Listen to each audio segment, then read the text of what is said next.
Well, it seems that New York Times has finally dropped their last polling for 2024.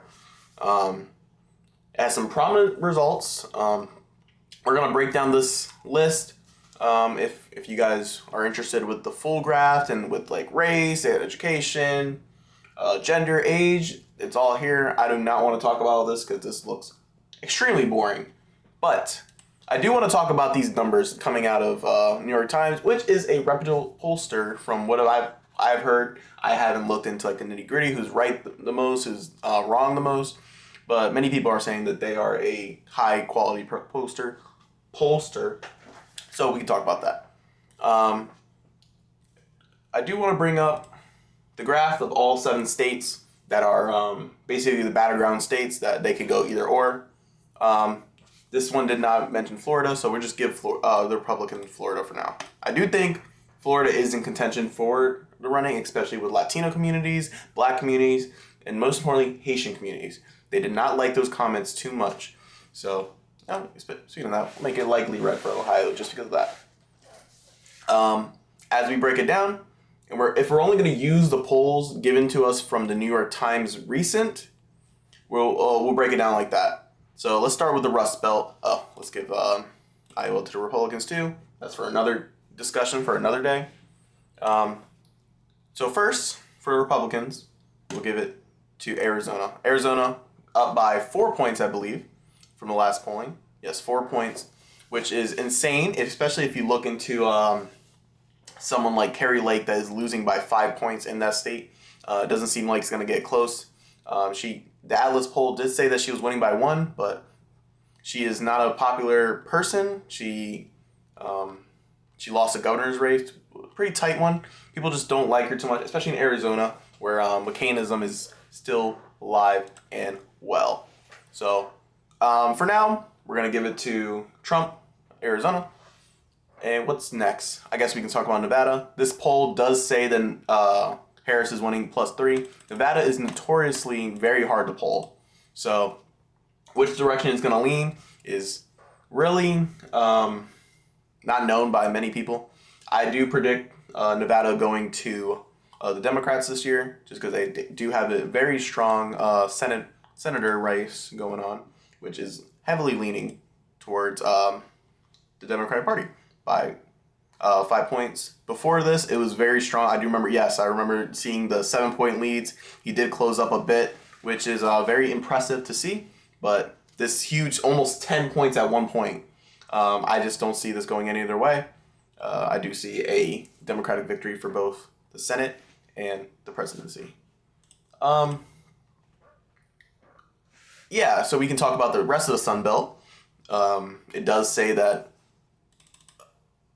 Harris wins in a tight race with Georgia, which many people will be surprised, especially since Georgia was very close last election. But abortion being on the ballot is very heavy for a lot of Georgians, especially if you hear all the stories coming out that women are dying, women are bleeding out, and their wish-washing of their Supreme Court. 1 minute saying that abortion is legal, and the next minute overturning that. This might just come down to abortion. If abortion wasn't on topic, I would give Georgia probably plus 4 Republicans. But women really take this issue seriously, especially Black women take this issue very seriously. So I personally will be giving this to Harris, Georgia. North Carolina, +2. +2 for Harris. Look, if we're going to be honest with ourselves, we got to talk about this governor race in North Carolina. This race is not remotely close.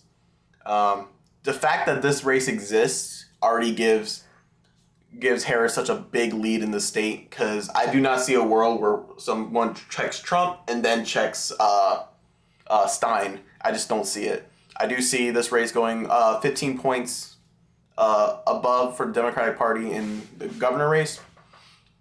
I really want to believe that they will check different ballots. I don't see it happening, but for now, he does have a 1.5 advantage in this state. But this poll is suggesting that Harris will be winning the state by 2 points. Will it happen? I don't know. Generally, we don't know. And if we check, it looks like Michigan and Pennsylvania are a tie.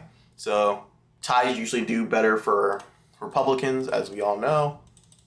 So I will be giving those two states to Trump.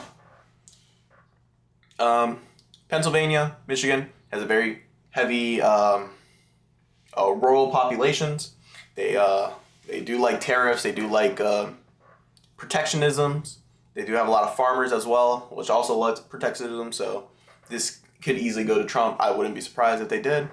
But the last poll we will see is from the great state, the cheese state of Wisconsin, which has this very close 0.3 in average for rear curve politics.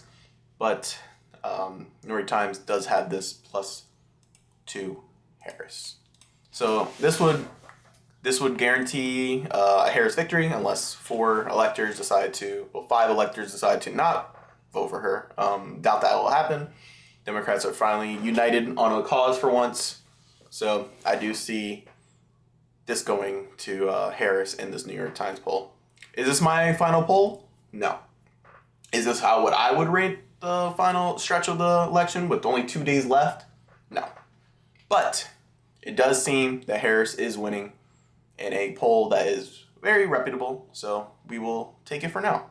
I would like to talk about the 538 average. I do like this site a lot. It's pretty fun to look at every day. It does give me anxiety every day, but it does seem to be a fun time. I will give it that. It does have Trump winning by 12 electoral votes. That would be Pennsylvania. He has a 38% chance of winning the state in this average, and winning Nevada.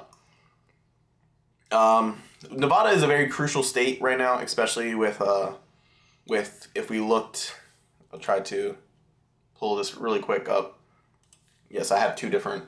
If she wins all the Rust Belt and loses everything, this race is extremely close. With one elector, probably could ruin everything. One elector could literally ruin this election. We could have a Trump presidency and a Walz vice presidency. And I don't think either side wants that, even if you're a Trump fan.